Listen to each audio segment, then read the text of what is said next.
تو اس عورت کے پاس ایک بھیڑ کا سر پڑا ہوا تھا، ذبح شدہ بھیڑ کا یا بکری کا سر پڑا ہوا تھا. تو وہی ساری حبیب اجمی نے وہاں سے اٹھا لیا اور گھر کی طرف ہو لیے. گھر میں آ کر بیوی کو دیا. بیوی نے اس کو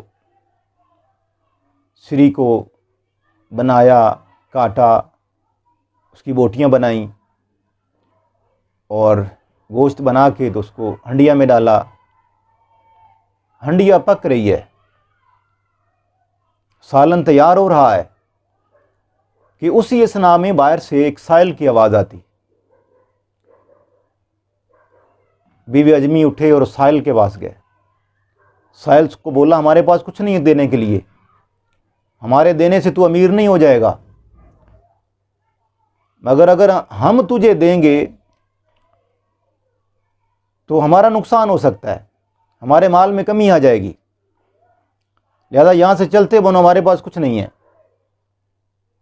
فقیر یہ جواب سن کر وہاں سے روانہ ہو گیا. بیوی نے ہنڈیا پکا لی اور کھانے کے لیے ڈھکن اتارا ہنڈیا سے.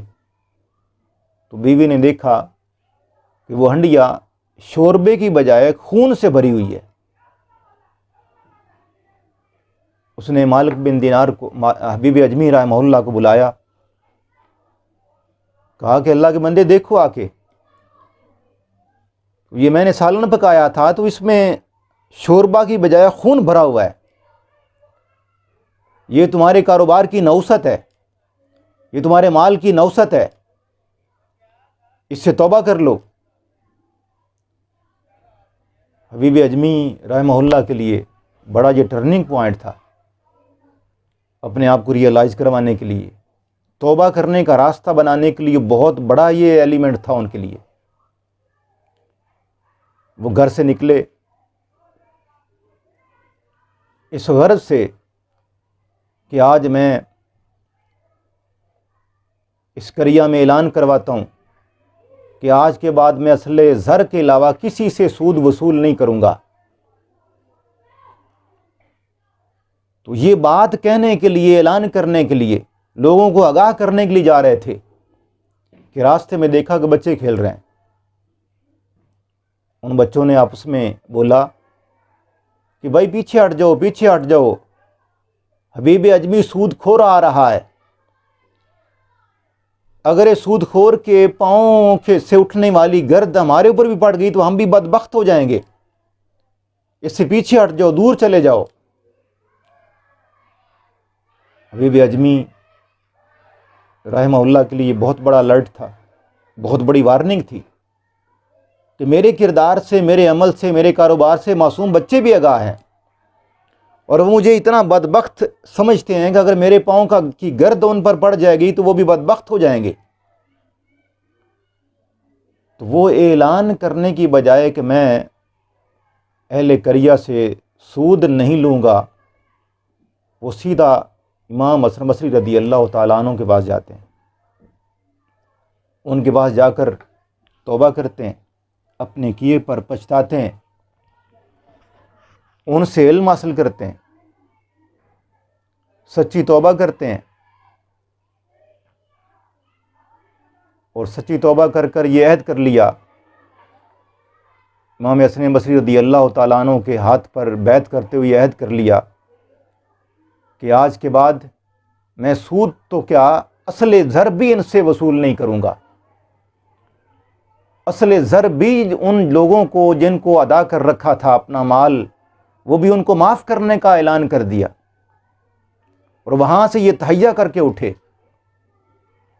جب گھر کو لوٹ رہے تھے تو وہی بچے وہاں موجود تھے،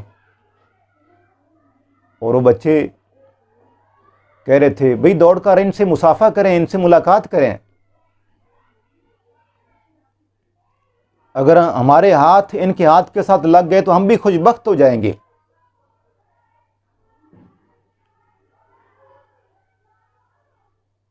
تو حبیب اجمی رحمہ اللہ بڑے حیرت زدہ ہوئے، یہ بچے کتنے باشعور ہیں، کہ جب میں جا رہا تھا مجھے یہ سود خور کہہ رہے تھے اور بدبخت قرار دے رہے تھے، اور جب میں توبہ کر کے واپس آ رہا ہوں تو یہ مجھے خوش بخت قرار دے رہے ہیں۔ تو اللہ کا شکر ادا کیا اور گھر آئے، اور گھر میں آ کر گھر کا سارا سامان بھی نیلام کر دیا اور لوگوں میں فری میں تقسیم کر دیا۔ اپنی قمیض اتار کر، اپنا لباس اتار کر بھی فقیروں میں بانٹ دیا اور کسی محتاج کے حوالے کر دیا۔ اپنی گھر والی کی بڑی چادر جو اوڑھ کر باہر نکلا کرتی تھی وہ بھی کسی غریب عورت کے حوالے کر دی، اور اپنا مکان چھوڑ کر، اپنا گھر چھوڑ کر دونوں میاں بیوی دریائے فرات کے کنارے آ کر ایک کٹیا بنا لی اور وہاں عبادت میں محو ہو گئے۔ کچھ عرصہ بیتا تو آپ کی بیوی نے حبیب اجمی سے کہا کہ اللہ کے بندے، ہم کب تک اس طرح بغیر کسی کام کاج کے، روزگار کے یا زندگی گزار سکتے ہیں؟ تم کچھ کما سکتے ہو، کاروبار کر سکتے ہو، کوئی نوکری کر سکتے ہو، ملازمت کر سکتے ہو، لہٰذا جاؤ باہر نکلو اور ملازمت لو، نوکری لو اور مجھے کما کے کچھ لا کے دو تاکہ ہمارے گھر کا چولہا چل سکے۔ حبیب اجمی رحمہ اللہ گھر سے نکلے، کئی لوگوں سے ملاقات کی اور ان کو یہ کہا کہ مجھے ملازمت دے دو، نوکری دے دو، جاب دے دو، تو ہر ایک نے انکار کر دیا۔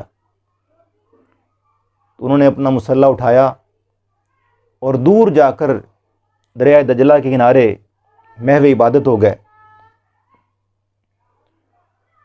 سارا دن وہاں عبادت کرتے اور شام کو لوٹ کر واپس آ جاتے۔ تو بیوی نے کئی بار یہ سوال کیا، حضرت کہ آپ کہاں جاب کر رہے ہو، ملازمت کر رہے ہو، پیسے کہاں ہیں؟ تو ہر بار ان کو یہ جواب دیتے کہ میں ایک ایسے مالک کے پاس نوکری کر رہا ہوں جو سب کو پالنے والا ہے، وہ بہت بڑا بادشاہ ہے، بہت بڑا مالک ہے، سارے لوگ اسی کے پاس جا کے نوکری کرتے ہیں، مگر سرمایہ نہیں آ رہا تھا۔